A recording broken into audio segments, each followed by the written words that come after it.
Reader Shock tu okey ke? Okey tu dari segi apa?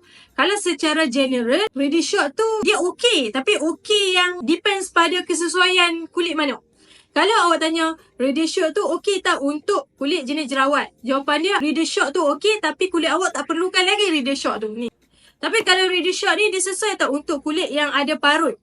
Jawapan dia boleh, kecuali pastikan kulit awak tak ada jerawat yang kritikal ataupun tak ada jerawat yang aktif acne masa awak pakai ni. Situasi yang ketiga, adakah Reader Shock sesuai untuk saya tak ada jerawat, saya tak ada parut, saya just nak pakai sebab tengok orang kata glowing? Adakah sesuai? Jawapan dia sesuai. Sesuai tu awak kena faham satu benda.